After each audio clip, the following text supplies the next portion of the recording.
বৃদ্ধি হ্ৰাস কৰক, মূল্য বৃদ্ধি হ্ৰাস কৰক। ৰাজ্যৰ যোগান মন্ত্ৰী ৰঞ্জিত কুমাৰ দাসৰ প্ৰতিকৃতি দাহ কৰি তিনিচুকীয়াত অট্টাল প্ৰতিবাদ।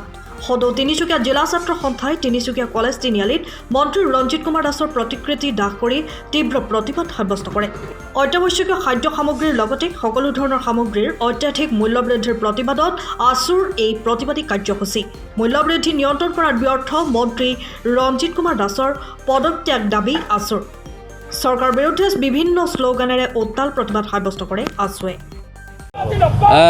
আজি আমি সদৌ তিনিচুকীয়া জিলা ছাত্ৰ সন্থাই যোগান মন্ত্ৰী ৰঞ্জিত দাসৰ প্ৰতিমূৰ্তি দাহ কাৰ্যসূচী লৈছোঁ। আৰু এটা কথা আমি ক'ব বিচাৰোঁ যে বিজেপি চৰকাৰখনে যিধৰণে অত্যাৱশ্যকীয় সামগ্ৰীৰ মূল্য বৃদ্ধি কৰিছে, এই মূল্য বৃদ্ধিৰ প্ৰতিবাদত আচলতে আমি সদৌ তিনিচুকীয়া জিলা ছাত্ৰ সন্থাই আজি যোগান মন্ত্ৰীৰ প্ৰতিমূৰ্তি দাহ কাৰ্যসূচী কৰিছোঁ। আৰু এটা কথা ক'ব বিচাৰোঁ যে জীৱনদায়িনী ঔষধৰ মূল্য, পেট্ৰলজাত সামগ্ৰীৰ মূল্য, লগতে যিবিলাক অত্যাৱশ্যকীয় খাদ্য সামগ্ৰী, এই খাদ্য সামগ্ৰীবিলাকৰ যিধৰণে তেওঁলোকে মূল্য বৃদ্ধি কৰিছে, এই মূল্য বৃদ্ধিৰ প্ৰতিবাদ জনাই আচলতে আমি যোগান মন্ত্ৰীৰ প্ৰতিমূৰ্তি দাহ কৰিছোঁ। আৰু এটা কথা স্পষ্টকৈ ক'ব বিচাৰোঁ, দুখীয়া ৰাইজৰ কোনো ধৰণৰ বেদনা এই চৰকাৰখনে আচলতে বুজিবলৈ তেওঁলোকে চেষ্টা কৰা নাই।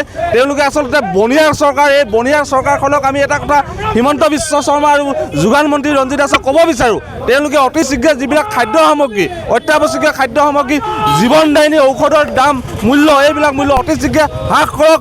নহ'লে কিন্তু গোটেই অসমতে সদৌ অসম ছাত্ৰ সন্থাই এই বিজেপি চৰকাৰৰ বিৰুদ্ধে তীব্ৰ গণতান্ত্ৰিকভাৱে প্ৰতিবাদ কৰিব। প্ৰতিমূৰ্তি দাহ কৰিছে। লগতে তেওঁলোকে যি ধৰণে অভূতপূৰ্বভাৱে তেওঁলোকে মূল্য বৃদ্ধি কৰিছে, আচলতে পেট্ৰল, ডিজেল, খাদ্য সামগ্ৰী, লগতে যি ঔষধৰ মূল্য বৃদ্ধি কৰিছে, আচলতে এনেকুৱা ধৰণকে জনসাধাৰণক যে জুৰুলা কৰি পেলাইছে নিশ্চিত। আৰু এটা কথা, নিৰ্বাচনৰ পাছতেই কিন্তু তেওঁলোকে টোল গেট, পেট্ৰল, ডিজেল সকলোৰে মূল্য বৃদ্ধি কৰিলে।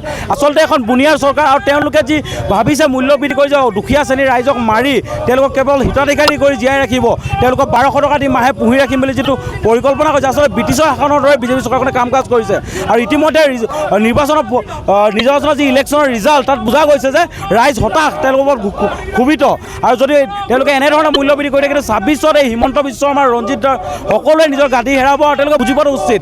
আচলতে তেওঁলোকে পুঁজিপতিসকলক সন্তুষ্ট কৰিছিলে। আৰু আমি ভাবিছোঁ যে তেওঁলোকে চান্দা সংগ্ৰহ কৰিলে, নিৰ্বাচনৰ সময়তে চান্দা সংগ্ৰহ কৰা টকাখিনি কেনেকৈ বুনিয়াক ঘূৰাই দিব। এতিয়া এই মূল্য বৃদ্ধি কৰি মতালি কৰিব দিছে বুনিয়াসকলক, যে লুটমাত কৰিব দিছে, যেনেকৈ মন যায় মূল্য বৃদ্ধি। বজাৰত কোনো নিয়ন্ত্ৰণ নাই। চৰকাৰৰ এজন যোগান মন্ত্ৰী আছে, আমি নাভাবোঁ যে অসমৰ এজন যোগান মন্ত্ৰী আছে, তেওঁ কেৱল ফেচবুকত ব্যস্ত, সামাজিক মাধ্যমত ব্যস্ত, তেওঁ কোনো কাম নাই, তেওঁ পদত্যাগ কৰিব লাগে।